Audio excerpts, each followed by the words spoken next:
बुधवार व्रत कथा। एक समय नैमिषारण्य वन में शौनकादि मुनि एकत्र हुए और पुराणों के ज्ञाता व्यास जी के प्रधान श्री शिष्य श्री सूत जी से पूछने लगे कि हे मुनि, आपने हमें अनेकों सुंदर कथाएं सुनाई हैं जो दैविक भौतिक तापों का नाश करने वाली। कृपया करके आप कोई ऐसा व्रत बताएं जिसके करने से मनुष्य के सभी पाप नष्ट हो जाए और श्री हरि की भक्ति हो सके। आप कृपया करके हमसे कहें। श्री सूत जी बोले, हे महर्षियों, मैं स्वयं इसका वर्णन नहीं कर सकता हूँ क्योंकि यह विषय अथाह है। मैं आपके सामने एक सुंदर इतिहास कहता हूँ। जिस प्रकार से महर्षि वशिष्ठ जी से राजा मानधाता ने पूछा था, अब मैं उसी को आपसे कहता हूँ। महाराज, मानधाता अपनी सभा में बैठे हुए थे। उसी समय महर्षि वशिष्ठ पधारे। द्वारपालों ने महर्षि के आगमन की सूचना दी। महाराज अपने प्रधान सभासदों के साथ उठकर महर्षि को लेने के लिए आए और सुंदर आसन पर विराजमान कर बोले, हे प्रभु, मेरे लिए क्या आज्ञा है। वशिष्ठ जी ने कहा, राजन, घूमते घूमते आपकी ओर चला आया था। आपको देखकर परम हर्ष हुआ। आप सब कुशल पूर्वक है। मानधाता बोले, महर्षि, आपकी कृपा से सब सकुशल है, परंतु प्रभु कोई ऐसा व्रत कहे जिसके करने से पापों की शांति होकर स्वर्ग की प्राप्ति हो। महर्षि ने कहा, हे राजन, आपने बहुत ही सुंदर प्रश्न किया है। मैं एक महापुण्य को देने वाला तथा स्वर्ग और मृत्यु में दुर्लभ व्रत आपसे कहता हूँ। आप ध्यान देकर सुने। यह महापुण्य को देने वाला बुधवार का व्रत है। अगर मनुष्य श्रद्धा और भक्ति से युक्त होकर बुधवार व्रत करता है तो वह इस लोक में सभी प्रकार के सुखों को भोग कर अंत में वैकुंठ को प्राप्त होता है। महाराज, मानधाता बोले, महर्षिवर, आपने बुधवार व्रत को तो कह दिया। इस व्रत को करने से क्या फल मिलता है, इस व्रत की क्या विधि है, किस देवता की पूजा करनी चाहिए और सबसे पहले यह व्रत पृथ्वी पर किसने किया, यह सब विस्तार पूर्वक मुझसे कहे, आपकी बड़ी कृपा होगी। महर्षि बोले, राजन, मैं आपसे व्रत फल संक्षेप में वर्णन करता हूँ। वैसे तो व्रत के फल को कहने की सामर्थ्य ब्रह्मा जी में भी नहीं है।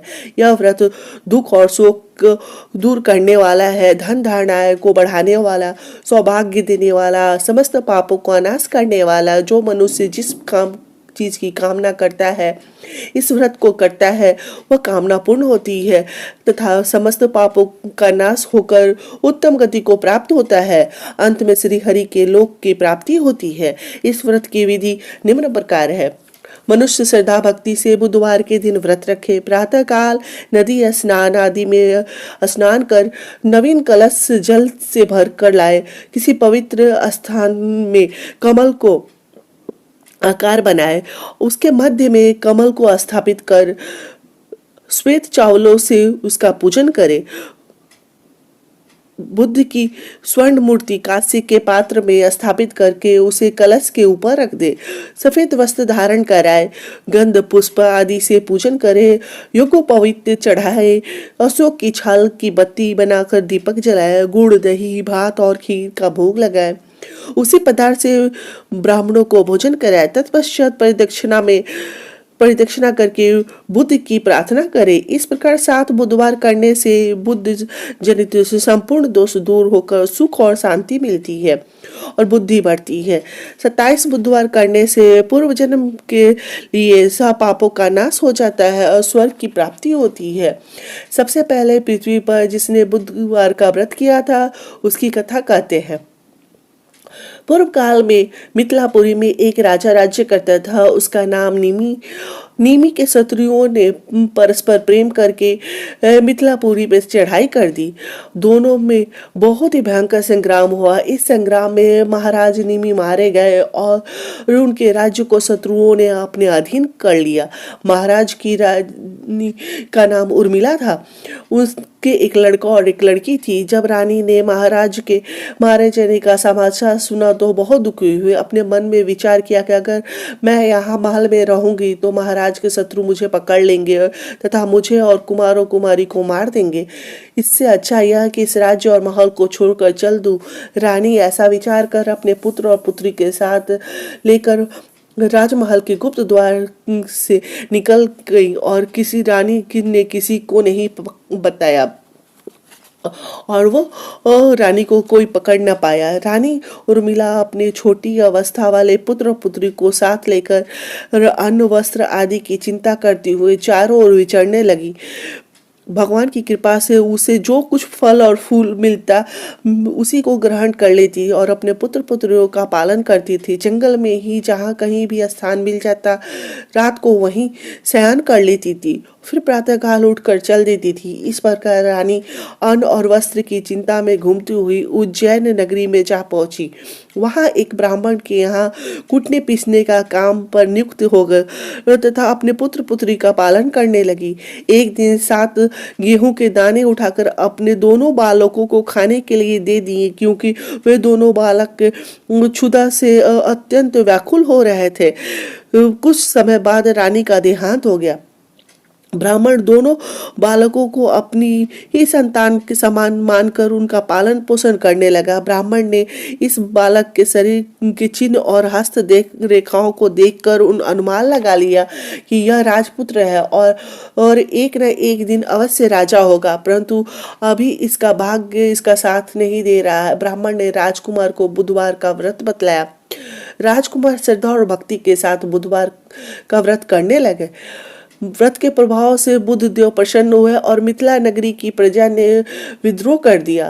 राजा को मार डाला और पुराने मंत्री को पुनः मंत्री बनाकर आज्ञा दी कि जहां भी महाराज राजकुमार हो उनकी तलाश की जाए और उनको लाकर राज सिंहासन पर बिठाया जाए।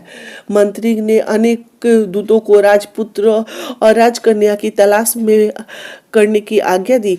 दूत विचरने लगे, उज्जैन नगरी में पहुंचे। राजकुमार राजकुमारी को देखकर बहुत प्रसन्न हुआ और उनको लेकर मिथिला नगरी लौटा।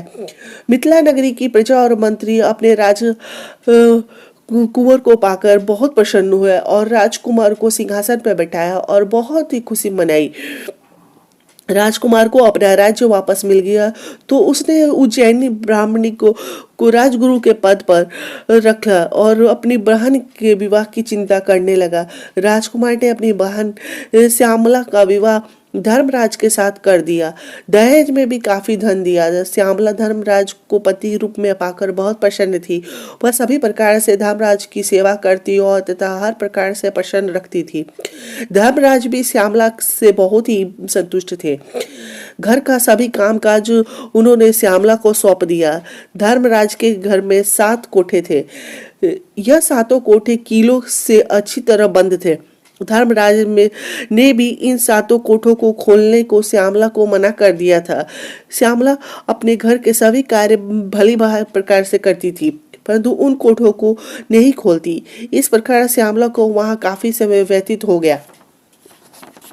एक दिन धर्मराज किसी आवश्यक कार्यवश घर से बाहर गए थे। श्यामला ने विचार किया कि पति देव ने सभी कार्यों से मुझे स्वतंत्रता दी है, परंतु ना जाने कि इन 7 कोठों के लिए क्यों मना कर दिया है।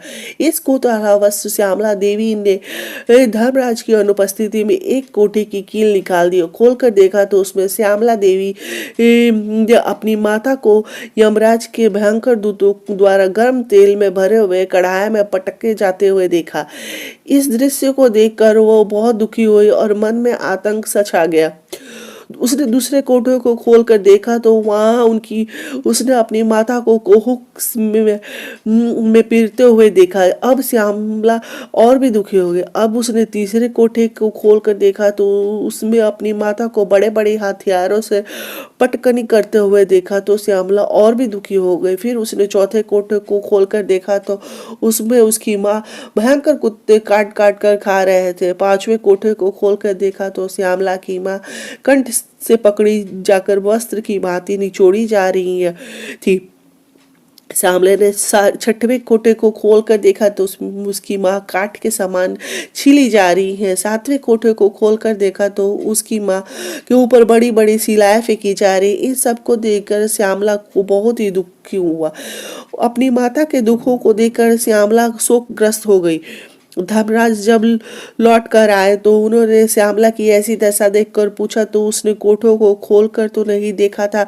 मैंने तुमसे इन 7 कोठों को खोलने के लिए मना किया था। श्यामला ने फिर धर्मराज के चरणों में रख कर और प्रार्थना करने लगी, हे नरेश, मेरी माँ ने ऐसा कौन सा पाप किया है जिसके कारण इस प्रकार के नरक यातना सहन कर रही है। धर्मराज बोले, हे श्यामला, तुम्हारी माँ ने तुम और तुम्हारे भाई के ने वशीभूत होकर ब्राह्मण के यहाँ 7 गेहूं के दाने चोरी कर लिए थे। प्रथम चोरी ही पाप है। इस पर भी ब्राह्मण के अन्न की चोरी करने से 7 कुल दग्ध होते हैं। इसी से तुम्हारी माता सप्तम कुल तक दुखी होती ही रहेंगी। श्यामला हाथ जोड़कर बड़ी, हे नाथ, ऐसा कोई उपाय बताए जिसके करने से मेरी माँ का उद्धार हो जाए। वह इस कष्ट को ना भोगे, मैं अपनी माँ के कष्ट को नहीं देख सकती। धर्मराज बोले, देवी, पूर्व जन्म में तुम ब्राह्मणी थी। उस जन्म में तुमने बुधवार का व्रत किया था और अपनी सखियों से बुधवार का व्रत करवाया था। इस जन्म में भी तुमने ब्राह्मण का उपदेश मानकर बुधवार का व्रत किया था। उस व्रत राज्य के प्रभाव से समस्त सुख आपके लिए प्राप्त है। आप सत्य प्रतिज्ञा करके इस जन्म में बुधवार व्रत के पुण्य को मेरे सम्मुख अपनी माता को दे दो, तो आपकी माता के कष्टों की समाप्ति हो जाएगी और उन्हें उत्तम सुख प्राप्त होगा। श्यामला ने ऐसा ही किया। पुण्य में मिलते ही श्यामला की माँ उर्मिला पीड़ा से मुक्त होकर दिव्य शरीर को धारण करके स्वर्ग के लिए चली गई। भगवान विष्णु के दूत उसे सुंदर विमान उसे लेकर जाने के लिए आए। इस दृश्य को देखकर श्यामला ने बहुत ही सुख माना और हमेशा बुधवार व्रत करने लगी। इस कथा को सुनकर महाराज मानधाता ने बहुत सुख माना और वशिष्ठ जी की बहुत प्रकार से सेवा की तथा बुधवार व्रत कर इस लोक में अनेकों प्रकार से सुख भोग कर अंत में दुर्लभ मोक्ष को प्राप्त हुए।